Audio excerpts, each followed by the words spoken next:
about the basics of solving and writing equations. To do that, we're going to work on these skills here. We're going to create equations and inequalities in one variable and use them to solve problems. We will explain each step in solving a simple equation by utilizing properties of equality and construct viable arguments to justify solutions. We're going to solve linear equations and inequalities in one variable, and we're going to attend to precision. So first, we have some vocab to talk about today.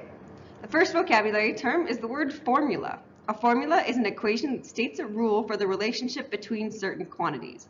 So we have multiple variables that we're talking about. This one we don't need to write in our notes because we defined it in lesson 1.5. When we're solving an equation, we're completing the process of finding all values of the variable that make an equation a true statement. Equivalent equations are equations that have the same solution. The last vocab term that we need to add in for today is inverse operations. Inverse operations are operations that undo each other. So the inverse of addition is subtraction, and vice versa. The inverse of multiplication is division, and the opposite is true. Oops, one more today, multi-step equations. So when we're talking about these equations, often we will have multi-step equations, which are equations that have more than one operation. So first, we have some properties of equality to write in. If we're talking about any numbers a, b, and c, the subtraction property of equality tells us that if a equals b, then if I take away c from both, I maintain that equality. A minus c is still equivalent to b minus c. Addition property of equality looks very similar. If a equals b, then if I add c to both sides, I maintain that equality. A plus c equals b plus c. The multiplication property of equality tells me that if a equals b, then a times c equals b times c. So as long as I'm doing the same thing to both sides, I maintain equality. The division property of equality is the last one here. If a equals b, then a divided by c equals b divided by c. Please make sure you have these four properties and the examples in your notes. So now, when I'm talking about solving multi-step equations, I have a few steps to follow. The first thing I need to do, and I'm going to write these in my notes, is I need to simplify each side of the equation by distributing and combining like terms when necessary. Then, if I have variables on both sides of the equation, I need to balance the equation by moving one variable term to the opposite side of the equal sign using inverse operations. And then I'm going to isolate the variable using the properties of equality, those four properties that I just talked about, to get my variable, whatever letter it might be, all by itself. Now, the one thing I want to think about here is that order of operations hopscotch pad that I have on the screen. When I'm talking about evaluating expressions, so when I'm dealing with expressions or equations that are only numbers, I start at the top of that hopscotch pad and I do my grouping, then exponents, then multiplication and division, then addition and subtraction. But when I'm solving equations, when I'm trying to isolate the variable, I work the opposite direction. I need to undo addition and subtraction, and then I undo multiplication and division, then undo exponents, and then I can undo my grouping symbols. So let's go ahead and practice. This first practice problem, I want to translate the sentence into an equation. So what I see here is a number n divided by 3 is 6 less than c. So a number n divided by 3, well, I can show that as n over 3. Not the only way that I could show it, but one easy way to show it would be n over 3 is tells me equal. So that's equivalent to 6 less than c. Well, this one here I need to be careful with that less than idea. Subtraction can sometimes be confusing. I want to figure out, is this going to be 6 minus c or c minus 6? I want to write both of them out.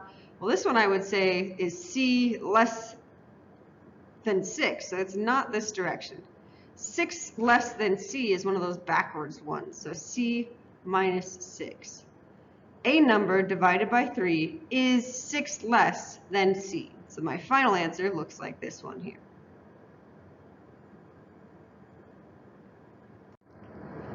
Now let's practice solving equations. So if I think back to my multi-step skills, the first thing I need to do is I need to get rid of parentheses. I need to use that distributive property. When I do that, I'm going to use my little rainbows here. Those rainbows tell me that I distribute that coefficient 4 to both terms inside my parentheses, and I get 2 x times 4 minus 7 times 4 equals 20. Well, now I need to work on that multiplication. 4 times 2x, I can simplify that term down to 8x. Minus 4 times 7 gives me 28. Now I need to think about my inverse operations. If I want to get rid of a minus 28 or a plus a negative 28, I know that I need to add 28 to both sides. To undo subtraction, I need to add. When I add 28 to both sides, I get 8x equals 48. Well, my last step to get x all by itself is to divide both sides by 8. And I get a final answer of x equals 6. Now what I'm going to do is I want to check my solution. I want to verify that I found the right solution. So to do that, I'm going to go back to my original equation and I'm going to plug in the value of x equals 6. So I want to check and make sure. 4 times 2 times my x value minus 7. I want to make sure that that equals 20. Well, now that I'm dealing with only my numbers here, no more variables, I can use my order of operations. I can deal with this grouping symbol first. So I can multiply 2 times 6, which gives me 12, minus 7. Still trying to see, is this equivalent to 20? It should be. I used my properties of equality over here. 4 times, well, 12 minus 7 gives me 5. Now I want to check, does 4 times 5 equal 20? And it does. So I know that the value of this equation here, the solution, is x equals 6. Now another practice. This one gets a little more complicated. I've got a couple extra steps here, but this is actually a homework problem. So once you have this one in your notes, you can use it when you're solving your homework. I'm trying to get a all by itself. So the first thing I need to do is I need to undo this grouping symbol here. Remember that we talked about how fraction bars are really splitting up our equation into two groups. So to get rid of this over 6, well, that tells me division. So to undo division, I need to multiply both sides by 6. When I multiply both sides by 6, I get a negative 66 equals, well, the divided by 6 and multiplied by 6 cancel out. So I'm left with just a minus 5. Now I need to undo this minus 5.